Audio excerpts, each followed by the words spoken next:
always mind the gap between the blockchain and user adoption. The next station is the Blockchain Meets Marketing podcast. Please stand clear of the doors. Here comes your host, Ani Alexander.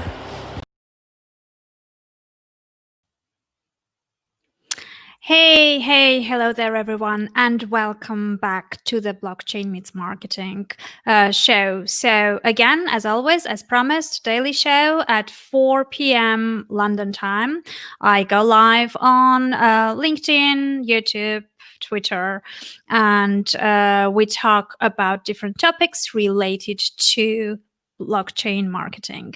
So today, what I want to talk to you about is who should influence your marketing decisions. How are you making the decisions about your blockchain startup marketing and how to approach this, right? What is that one thing that is very important that you should take into account, and why I feel like there are many things that are going wrong from that point on if you don't really have the right mindset into place. So what I'm talking about today is your user and your customer. Whoever you are building, whatever your startup is building, right? Or whoever you are building your service or product for. So why is it so important? It's important because many people, many blockchain founders think that they are their customer. So they are building things for themselves, but it's not always the case. And if your customer profile is different from yours, then whether you like some things or not in your marketing ideas is completely irrelevant.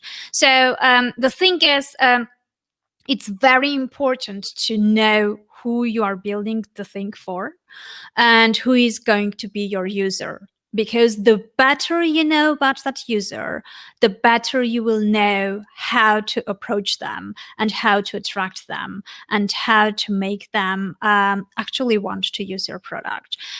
So that's the most important thing that you should focus on. And why I'm saying this is because very often we have these common mistakes of what's happening in terms of who blockchain startups are marketing, right? And where do their marketing efforts go towards? So for example, very often, obviously, especially with startups, there are limited budgets. Most probably you don't have too much money to spend on marketing, which means that you have to be very strategic in terms of where do you spend the money, how do you spend the money, and how do you make sure that the money brings the right ROI and that your funds have been spent efficiently, especially in the blockchain space where everything tends to be quite expensive in terms of, since the ICO times, now things are relatively better, but especially in ICO times, everything was way more expensive just because it was blockchain related, right? It was crypto related. So the PPC was more expensive, the paid PR pieces were more expensive, influencers were charging enormous amounts of money, which none of the other influencers in other spaces were able to charge, right? So how do you decide that? Like, why I'm saying that very often the focus is at the wrong place is because very often blockchain founders make different marketing efforts and do different paid marketing activities and spend money on things that they shouldn't spend money absolutely on at all. So to put things in a short way, what is it that you should take into account when you are doing especially paid marketing is are you, with this marketing, are you reaching your potential future users? Are you making sure that the future potential users are the ones who see the advertising, who listen to the influencer, or who hear your speech at an event? If the answer is no, then no matter how amazing that activity sounds like, no matter how good it seems, it's just going to be useless, right? So so that is why the exercise of understanding who is your user and what are their needs and wants, and I'm not only talking about the demographics of that persona, but also the psychographics of that persona. What are their problems? What are they looking for? Where do they get their information from? Et cetera, et cetera. What topics are they interested in, et cetera, right? And then, the more you know about that person, the better you will know how to reach out to them, right? So when I'm talking about mistakes, let's just, give you one example from my past experiences. During the ICO times, for example, I'm sure you remember that many startups, many companies were spending tons of money on roadshows, on speaking at different conferences and events, and also on getting booths and sponsorships for these big conferences. So I was among very few who was really against that whole idea and thought that that amount spent is not worth spending at all, and that it was something that shouldn't really be done at all for the ICO marketing. And let me explain why. The problem is, again, when I'm explaining to you that you need to understand who your user is and how to reach them, the problem back then was ICO marketing was targeting the token buyers, right? The potential token buyers, buyers of your token. And all the marketing efforts were basically targeting these people, making sure that these people find out about your project, trust the project enough to want to buy your token. And everything was going to be around that, right? Well, actually, what happens when you are going to these road shows and places like that? I don't know if back then you've been on any of these conferences, but there are no token buyers on those conferences. Back then, there were no token buyers. So on these conferences, what you eventually were doing, most of the startups founders spent tons of money, plus the travel and accommodation and everything else, to go to an event where they were going to speak in front of the audience, which was completely irrelevant, and who were not going to buy their tokens because they were not token buyers. So who were in their audience? Other companies like theirs who were initiating ICOs. So basically, in some cases, if you were building a similar project, even your competitors. And also, guess what? Companies who were there to pitch startups like yours for different services, such as marketing and, ICO marketing or ICO PR services. So that was the main audience. So those were the people you were trying to impress. Were these people going to buy your token? No. Were these people going to be excited enough to go out there and talk about your project and promote it to others? No. Was it worth the money? Absolutely not. What we did instead, when I was doing ICO marketing, was trying to figure out just the opposite. Okay, yes, on these big conferences, there are no token buyers. Where are the token buyers, right? Talking about your customer, your future customer, or your future user. In the ICO kind of times, that those were the token buyers that you were after. So fine, you know where they are not. Where are they instead? So I realized that where they were actually on different small meetups. So there were tons of different meetups all over the world, in different cities. They were very small. They were about 100 people each, not very big. So you had a room of 100 people, but all 100 people were potential token buyers. So even if 10 people out of these 100 were going to buy your token based on what they heard you tell them during your speech on that event, it still was going to be way better conversion than the roadshows and big conferences. And guess what? The beauty of it, it was all free. So all you were investing was going to be your time and energy and, and preparation of the speech, basically. So going to 10 events like that and covering 1,000 people, very relevant targeted people, and it was free and was way more beneficial, and the conversion was amazing. So think of it from that perspective. Who you are trying to impress. Very often what happens is, because of the ego issues that many startup founders have, and especially blockchain startup founders have, there is this idea of looking around, trying to impress the competitors, trying to impress the people in the space, trying to do things where you're actually convincing that your project is good. You're convincing the people that you don't really need as users or customers of your project in the future. So who should drive your decisions in marketing? Your future user.